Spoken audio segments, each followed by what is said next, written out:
Problem problem ये है कि वो लड़की है। और क्या प्रॉब्लम है?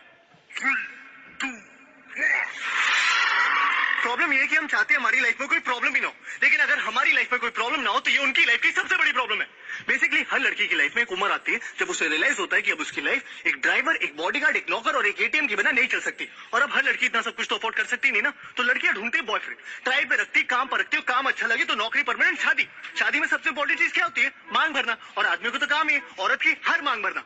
अबे नौकरी जाने का पेपर वर्क भी खत्म नहीं होता, लड़की गायब। ऑफिस वाले इतनी जल्दी आई कार्ड नहीं मांगते जितनी जल्दी ये तलाक मांगती है। बेसिकली अगर एक बार भी लड़की को पर्स में हाथ डालना पड़ गया यानी गायब। पर्स में तो इनके मिस्टर इंडिया वाली घड़ी रखी होती है, साला हाथ डालो गायब। अगर सच में बिल भरना है ना तो बिल भरो। बिल भरना चाहने का नाटक मत करो, बिल के अमाउंट के हिसाब से बिल मत भरो, हर बार बिल भरो। और सुन, लड़कियां ना माँ बाप के सामने गिव अप मारने का सिर्फ नाटक करती हैं। ऐसा कभी नहीं होगा कि तुम 2 लाख कमा रहे हो और वो माँ बाप के प्रेशर में 50,000 वाले से शादी कर ले। वो माँ बाप से तब तक फाइट करती है जब तक वो एटलीस्ट तुम्हारे कंपैरिजन का कोई लड़का नहीं ढूंढ लाते। फिर साला जब ब्रेकअप करेंगी तो ये नहीं कि बस चली जाए लाइफ से, साला 10 दिन तक ये डिस्कशन करेंगी कि क्यों कर रही है। अचानक से उन्हें इस बात की टेंशन हो जाएगी कि तुमने खाना खाया कि नहीं। अब इतनी कंसर्न है तो छोड़ी क्यों रही हो? बेसिकली उन्हें चाहिए कि तुम उनसे पूछो तुमने खाना खाया, फिर वो कहे नहीं, फिर तुमको प्लीज खा लो, फिर वो रोए और ये बात स्टैब्लिश हो जाए कि ब्रेकअप जो उनके छुतियापे की वजह से हो रहा है उसमें सबसे बड़ी विक्टिम भी वही है। सही सेल्फिश कहेगी। अबे तू टाइटैनिक वाली को देख ले। चल माना कि लकड़ी पे एक आदमी के फिट होने की जगह थी तो 15-15 मिनट की बारी नहीं ले सकते थे? ठीक है तुम्हें पहले चढ़ने दिया, इसका मतलब है चढ़ के सो जाओगी, मस्त में नींद पूरी करके उठी। अबे तुमने ये कैसे डिक्लेयर कर दिया कि वो मर गया? तुम डॉक्टर हो, तुमने उसकी नब्ज चेक की, नहीं बेहोश भी तो हो सकता था। नहीं गुड मॉर्निंग बेबी नहीं बोला मतलब मर गया, नीचे फेंक के चली गई। सोने से पहले बात करनी, उठने के बाद बात करनी। भाई दिन पूरा नहीं पड़ता क्या कि आदमी सोने से पहले 2 मिनट चैन से लेट नहीं सकता क्या? और क्या है ये टॉक मी टू स्लीप? और चलो इन्हें सुलाने के लिए मैं वो भी करने को राजी हो जाऊं, लेकिन सोते सोते रात रात में ऐसी कौन सी भयानक घटना घट जाती है कि उठने के साथ ही फिर से बात करनी है। फिर 1 घंटा हो गया तुम्हारा फोन नहीं आया। अबे आधा घंटा तो मुझे खुद को जगाने में लग जाता है। फिर आदमी हगता है, ब्रश करता है, नहाता है, शुरू हुए दिन के बारे में सोचता है। हर आदमी का फंडामेंटल राइट है हगते हुए सोचना, लेकिन ना इन्हें तुमसे तब भी बात करनी है। भाई शादीशुदा आदमी हमेशा ऑफिस के लिए लेट क्यों हो रहे होते हैं? क्योंकि जो टाइम पे उठते हैं वो बात करने में लेट हो जाते हैं, और जो समझदार है वो उठते ही लेट है कि साला उठो, तैयार हो और भागो, बस बात ना करनी पड़े। और ये सब बर्दाश्त करने के बाद इनका सबसे बड़ा चुतियापा ये है कि इन्हें सेक्स के बाद भी बात करनी है। अबे पागल हो क्या? सेक्स सेक्स इसलिए क्योंकि इट्स अल्टीमेट। क्लाइमैक्स को क्लाइमैक्स क्यों बोलते हैं? क्योंकि उसके बाद पिक्चर खत्म। मीठा खाने के बाद कोई सूप पीता है क्या? कभी कभी तो मुझे लगता है they want you to talk them to orgasm. लड़कियों की ना आदमियों से सिर्फ 2 नीड्स होती है, आई लव यू और सॉरी। साला आई लव यू बोलो तो बोलेंगे why do you love me. इन्हें हर 2 महीने में जानना है why do you love me, या I love you but give me 5 reasons why you love me. अरे पागल हो क्या यार, इतना कौन सोचता है बे? सुना नहीं तुमने कभी प्यार एक एहसास है? और उससे भी बड़ा चुतियापा है सॉरी, क्योंकि इवेंचुअली हर आदमी थक हार के सॉरी बोल ही देता है, लेकिन सॉरी बोलने के बाद मामला खत्म नहीं होता। सॉरी बोलने के बाद असल मामला शुरू होता है कि तुम्हें पता भी तुमने सॉरी क्यों बोला। अरे तुम्हें ये भी नहीं पता तुमने सॉरी क्यों बोला? अरे जिस बारे में लड़ाई हो रही है उसी बारे में सॉरी बोल रहा हो ना। अबे कोई भी बात तुम इन्हें समझाओ, मजाल है जो समझ आ जाए। वही बात इनका एक बेस्ट फ्रेंड समझा दे तो 1 मिनट में समझ आ जाती है। इस सारा बेस्ट फ्रेंड का चुतियापा ये सूरज बरजातिया जी ने शुरू किया। बेस्ट फ्रेंड की टोपी पिना पिना के दोस्ती में no sorry no thank you. Sir दोस्ती में प्लीज भी नहीं रहा, दोस्ती में पूछना भी नहीं रहा, दोस्ती में अब लिमिट ही नहीं रही। दोस्ती में लड़का लड़की के घर आके चाहे जितने भी दिन रहना चाहता है रह सकता है।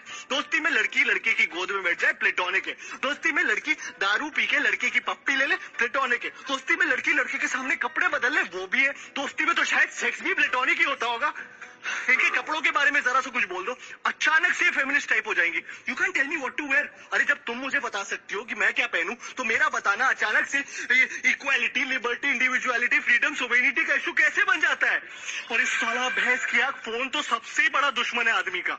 क्या है ना, हर रिलेशनशिप में एक स्टेज आती है जब आपको फोन पे बात करते हुए पता होता है कि इस कॉन्वर्सेशन में एक पॉइंट के बाद लड़ाई होनी है, लेकिन आप फोन कट नहीं कर सकते क्योंकि लड़कियों के हिसाब से तो आपके फोन पे कट करने का बटन ही नहीं होना चाहिए। वो कट कर सकती है क्योंकि वो उनका हक है या उनको सिर्फ मास्टर शेफ देखना है, लेकिन आप नहीं, क्योंकि एयरटेल अब फोन ही नहीं टीवी में भी आपकी मारने के लिए आ गया। मैच रिकॉर्ड करो बाद में देखो। अबे औरतें कन्विंस होगी कि मैच रिकॉर्ड करके बाद में देखना एक जेन्युइन प्रोपोजिशन है। अबे कौन सा सेल्फ रिस्पेक्टिंग मर्द मैच बाद में रिकॉर्ड करके देखता है बे? पहले साले ये सर्विस प्रोवाइडर्स हमारी मार रहे थे कॉलेज कम करके, वो मार के उठे तो साले स्मार्टफोन्स वाले आ गए। अब बता ऐसी कौन सी जरूरत आ गई थी ऐसा ऐप बनाने की जिससे किसी को आपकी लोकेशन का पता चले? हाँ, सिगरेट खरीदने के लिए रास्ते में रुक गया तो तुरंत फोन आ जाएगा, बेबी यू आर फाइन ना? नहीं मैंने देखा तुम 3.5 मिनट से कहीं पर रुके थे तो मैंने सोचा फोन करके पूछ लूं। हाँ अबे मेरी माँ गाड़ी चलाते वक्त इतनी बार फोन करोगी तो मैं वैसे ही मर जाऊंगा। साला ये आदमी मर भी रहा हो ना तो भी शायद नहीं ये चाहिए कि बेबी मैं फोन करके बताता हूँ बेबी मैं मर रहा हूँ, वो यमराज लेने आ गए, ठीक है? तब भी इन्हें इस बात की परवाह नहीं होगी कि आदमी मर रहा है। तब भी पूछेंगी कहाँ मर रहे हो, कैसे मर रहे हो? अरे तुमने बताया ही तुम्हारा आज मरने का प्लान था, और कौन कौन साथ में मर रहा है? अच्छा अब तुम उसके साथ भी मरने लगे। सती जी ऐसी थोड़ी छिलाई थी अपने पति को यमराज से, उन्होंने ले नहीं कर दी होगी। कहा होगा ऐसे कैसे, कहा क्यों? यमराज बोला होगा सॉरी बहन जी गलती हो गई, आप ले जाओ वापस। तो हर लड़की का चुतियापा है कि आई लव सरप्राइजेस, जबकि असल बात यह है कि women hate surprises. They just love the opportunity to pretend to be surprised. उन्हें पता होना चाहिए कि तुम कोई सरप्राइज प्लान कर रहे हो, उन्हें पता होना चाहिए कि क्या सरप्राइज प्लान कर रहे हो, लेकिन तुम्हारे थ्रू नहीं, किसी और के थ्रू। फिर उनकी असली खुशी इस बात में छुपी होती है कि उन्हें सरप्राइज पता होते हुए भी तुम उनके पास जाओ और चिल्लाओ सरप्राइज, और उन्हें ओ करने का मौका मिल जाए। लड़कियों के हर सवाल पे एक दूसरा सवाल छुपा होता है, लेयर्स होते हैं। तुम्हें लग रहा होगा वो तुमसे पूछ रही छोले कैसे बने, अगर तुम्हें अच्छे लगे तो ठीक है, गलती से भी उस छोले में कुछ कमी निकाल लो तो वो रेसिपी उसकी माँ ने दी होगी, और अगर तुम्हें उसकी माँ की दी हुई रेसिपी के बने हुए छोले नहीं पसंद मतलब तुम उसकी फैमिली को हेट करते हो। लड़कियों को ऐसा क्यों लगता है कि उनके माँ बाप भगवान का रूप है? अगर तुम लाइफ में कुछ भी सीख सकते हो तो वो उसके माँ बाप से ही सीख सकते हो। और हाँ, वो तुम्हारे माँ बाप के बारे में कुछ भी बोलने कोई टेंशन नहीं, तुम उनके माँ बाप के बारे में जरा सी एक लाइन बोल दो तो थर्ड और फोर्थ वर्ल्ड वॉर दोनों एक साथ हो जाए। हाँ, तुम मेरी माँ को मैनिपुलेटिव बोलो कोई टेंशन नहीं, मैंने तुम्हारी माँ को जरा सा टच ही क्या बोल दिया, इतनी टच हो जाती है बाई गॉड कि हफ्तों तक टच करने को ना मिले। इस सब के बावजूद हम लड़कियों के साथ हैं, और जो नहीं है वो डेस्परेटली लड़कियां ढूंढ रहे हैं। क्यों क्यों क्यों? क्योंकि रिश्वत देती है वो। Bribe is an institution started by women, क्योंकि इनके पास जो देने को रिश्वत है वो कभी खत्म नहीं होने वाली, और हम साले रिश्वत खोर अपनी मराए जा रहे। इससे तो अच्छे साले अपने हाथ से शादी कर लो।